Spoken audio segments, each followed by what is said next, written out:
Olá, meu nome é Vera Lúcia, sou tecnóloga e docente do Instituto Simas.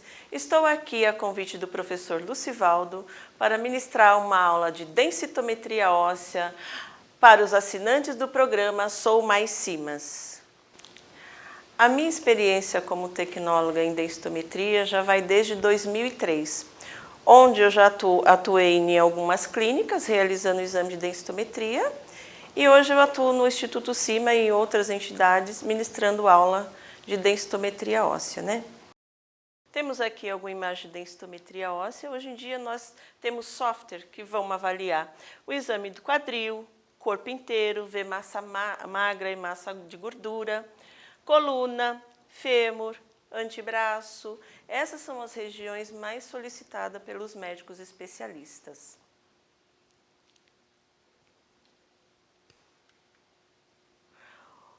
O que é a densitometria óssea, né? O que esse exame avalia?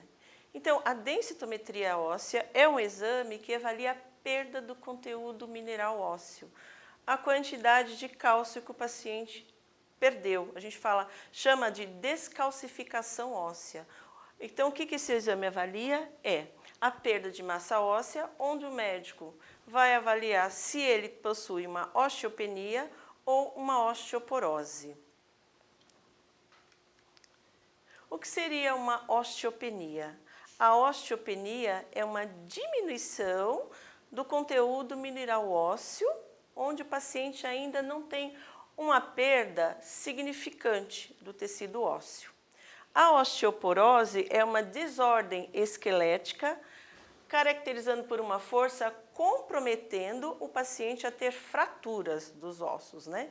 Então, se ele tem uma osteopenia, com algum tratamento médico, eu consigo melhorar o quadro do paciente. Esse osso pode chegar até um estágio normal. Se o paciente já tem uma osteoporose estabelecida, o médico, o que ele pode fazer? Entrar com uma conduta de medicação, de exercício, alimentação, para que o paciente mantenha, tá? Que ele não decaia mais, não se descalcifique mais. Então, eu consigo manter a estabilidade do osso. O que leva o indivíduo a ter uma osteoporose, né? O que faz ele ter esse enfraquecimento ósseo? Muitas vezes ele tem e ele não sabe. Ele só vai descobrir após uma fratura. Então, alguns fatores que podem levar o paciente a desenvolver uma osteoporose, tá? Sol em excesso ou a proteção, o que a gente fala assim, exagerada. A gente tem uma quantidade de sol que eu falo que já é natural, eu não preciso pagar nada por ele. Todo dia pela manhã, se eu me expor a 15 minutos de sol, sem usar protetor solar, naquele sol que a gente fala benéfico da manhã, 15 minutos é o suficiente para o meu organismo sintetizar a vitamina D. Isso, os pediatras já passam para as crianças a partir do momento que ele nasce. Então, ele já inclui o banho de sol, entre outras vitaminas, tá? Outro fator importante é a falta de vitamina C, que isso é encontrado nos alimentos. Nele seria no leite, o próprio leite e seus derivados, ou nos vegetais de cor verde escura. E nós não temos o hábito disso, né? E com isso pode levar ao enfraquecimento do osso. A falta de exercícios físicos, fortalecimento muscular. Então, essa vida sedentária nos leva também a perder essa massa óssea, tá? Com essa vida louca que a gente tem de trabalho, vamos por escola, aquela correria do dia inteiro, isso nos leva a um estresse. E esse estresse, o que acontece? A pessoa deixa até de se alimentar, comendo os famosos fast food, né? Os lanches. E nesses alimentos do dia a dia, nesses lanches, não é encontrado nenhum tipo de vitamina que seja ideal para os ossos, tá? E com isso ele também pode levar à descalcificação, devido a essa vida louca, né, que a gente leva no nosso dia a dia. O exame de densitometria óssea é um método simples, rápido, baixo custo, não é invasivo, não precisa de uso de laxativo e ainda vai indicar ao médico a probabilidade do paciente ter uma osteoporose ou não e o possível tratamento dele futuro.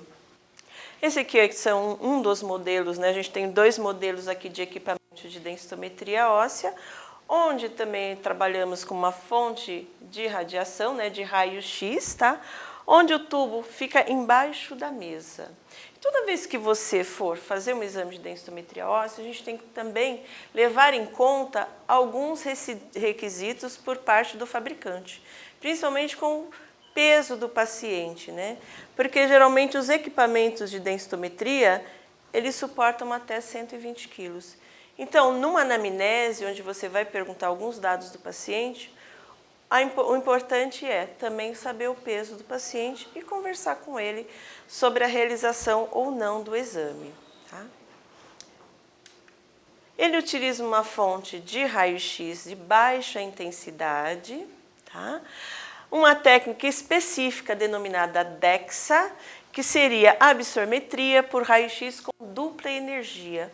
O que seria essa dupla energia? O equipamento ele muda a quilovoltagem na realização do exame. Por exemplo, se eu for fazer quadril, ele consegue trabalhar com 2 feixes de radiação, 2 quilovoltagens, uma para o tecido mole e outra para o tecido ósseo, sem que eu mexa no equipamento, ele sozinho faz isso, tá? Então ele consegue determinar, distinguir um e distinguir o outro. Tá? Além de tudo, eu tenho um computador com um software específico, onde eu vou instalar o exame que eu vou desejar realizar, tá? E dessa forma ele vai avaliar o conteúdo mineral ósseo, ou DMO, densidade mineral óssea, né? Que dessa forma prediz o risco de ocorrência de fraturas. Trabalhamos também com 2 tipos de feixes no equipamento, que nós chamamos de colimador com feixe em lápis e colimador com feixe em leque, que seria o pencil beam e o fan beam. O pencil beam, eu tenho um detector que vai me levar para se realizar um exame de coluna em torno de mais ou menos 10 minutos. Porque ele vai estar fazendo linha por linha da coluna. E com isso ele é mais demorado. Ou eu posso trabalhar com o fan beam, que é o feixe em leque. O feixe em leque, eu vou ter uma abertura maior do meu colimador e com isso eu vou abranger uma maior estrutura, levando o exame em torno de 6 a 10 segundos. Então, um pode me levar 10 minutos e o outro em torno de 6 a 10 segundos. O tempo é muito menor. A dose ela é um pouco maior, mas ela chega a ser também tão baixa quanto a do feixe em lápis. Quais as regiões do corpo que podem ser avaliadas? O paciente passa no médico, esse médico solicita o exame, pode ser um endócrino, o paciente quer fazer algum tratamento de peso, tem um problema da tireoide, ele pode ser um pediatra, ele pode solicitar um exame desse para uma criança, ele pode ser um clínico geral, um ginecologista, tá? A maioria, um alergologista, qualquer médico de qualquer especialidade pode solicitar esse exame. Tá? Atualmente nós temos a região do fêmur, coluna lombar, antebraço, corpo inteiro adulto e corpo inteiro infantil. A região do fêmur, que região que é mais importante para ser avaliada?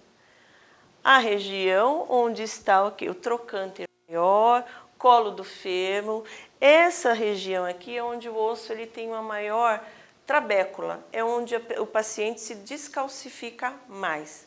E isso leva ao risco de fratura. Muitas vezes o paciente ele fala, ele caiu e quebrou o osso. Não, o osso dele estava tão enfraquecido que ele, por algum movimento, quebrou o osso e com isso ele veio a cair. E nessa fratura, o paciente não é só colocar uma prótese, ele vai ficar acamado, ele pode ali muito tempo acamado ter outras doenças devido a muito tempo de leito. Tá? Então, o paciente com osteoporose, com fratura, ele pode chegar até uma morte. Não pela fratura, mas as consequências dessa fratura. Uma outra região que eu posso avaliar é o duofêmur. Eu posso simultaneamente fazer os dois fêmurs, o do lado direito e o do lado esquerdo. De que forma? Vou solicitar lá no meu equipamento no computador duofêmur, posiciono o paciente do lado direito, ele vai me fazer o lado direito e automaticamente ele vai me fazer o esquerdo também. Terminou o exame, essa seria a imagem dos dois. Ele vai fazer um comparativo das duas regiões do fêmur. Aqui eu tenho o exame de coluna.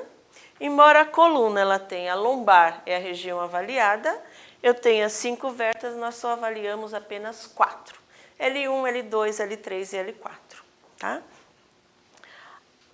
O risco de fratura na coluna, ela tem um maior índice, segundo pesquisa, a mulher tem mais risco de fratura do que o homem.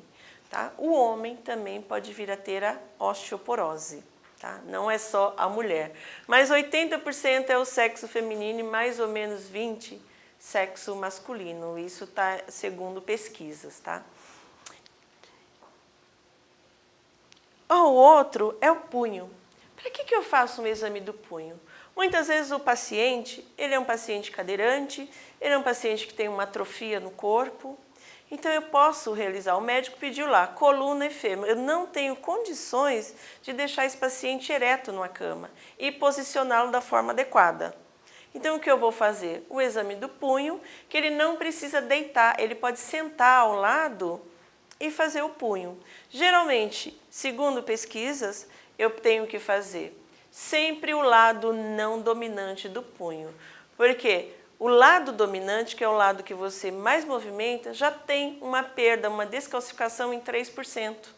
Então, geralmente, eu faço o lado que não é dominante do paciente. E ele pode também me dar um bom resultado, dizendo o quanto que o meu osso está descalcificado, quanto que ele perdeu de massa óssea, o enfraquecimento, se ele tem uma osteopenia ou uma osteoporose. Corpo inteiro. O corpo inteiro eu posso fazer um estudo para avaliar a quantificação de conteúdo mineral ósseo que foi perdido, né, que foi descalcificado, e eu posso avaliar também o conteúdo de massa magra e massa de gordura. Para um paciente que está fazendo algum tratamento com endócrino para perder peso, ele pode me quantificar o quanto que eu estou acima do meu limite de peso, do percentual de gordura. E o outro seria a avaliação pediátrica. Criança tem osteoporose? Ela pode desenvolver? Pode. Só que a gente não fala, criança tem osteoporose. Não. A criança ela tem alguma doença ou ela toma alguma medicação que levou à descalcificação desse osso. Tá? Se eu quero fazer um estudo em criança, eu preciso ter um software para a criança. Porque o software para o adulto, ele vai me dar uma idade entre 20 a 100 anos, que é a idade do adulto. O software pediátrico, ele vai dos 5 até os 19 anos.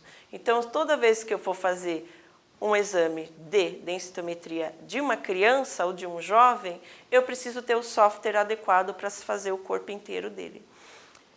O que vai acontecer? Se eu faço o corpo inteiro de uma criança, ela vai me dar o quanto que eu descalcifiquei. E o médico, o que ele vai fazer? Ele vai fazer um trabalho nutricional. Se ele faz algum tratamento com um tipo de medicação, não é eliminar a medicação, e sim manter a medicação e tratar da qualidade do osso dele. Então, eu vou trabalhar com uma nutricionista junto, ela vai me prescrever uma alimentação, vou continuar com a medicação que ele está, fazendo aquele tratamento que ele não pode parar, né? E vou, ao longo do tempo, fazendo o controle dessa perda de massa óssea dela.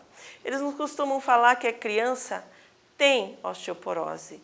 Ela tem uma perda de massa óssea devido ao tratamento que ele faz devido a tal doença, a tal patologia. Tá? Então, criança é avaliado diferente do adulto. O adulto já tem estabelecido ali a osteoporose por algum motivo. Vamos fazer uma anamnese. Essa anamnese eu preciso saber do paciente, que é importante para quem for atender um paciente de osteoporose. Eu preciso saber a idade certa do paciente, peso ideal do paciente, quais são as medicações que ele toma. Se ele toma uma medicação para pressão, também vou anotar qual. Para diabetes, qual. Se ele faz algum esporte, eu também vou anotar. Como é a alimentação desse paciente? Se ele já chegou na menopausa ou não? Se ele faz algum tratamento já para artrite, para artrose? Se esse paciente faz algum uso de psicotrópico? Se ele tem alguma doença que leva à convulsão? Tá? Então, a gente tem uma anamnese bem detalhada. O detalhe dessa anamnese é importante para um resultado final do exame de densitometria óssea. Por quê? O médico vai se basear na vida do paciente e no resultado, para poder tratar o que levou ele a desencadear isso.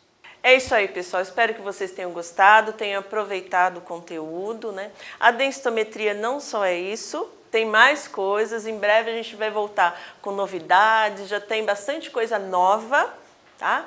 E eu espero que vocês tenham gostado. Quero em especial agradecer ao Instituto Siemens, ao professor Lucivaldo pela oportunidade e muito obrigado a todos.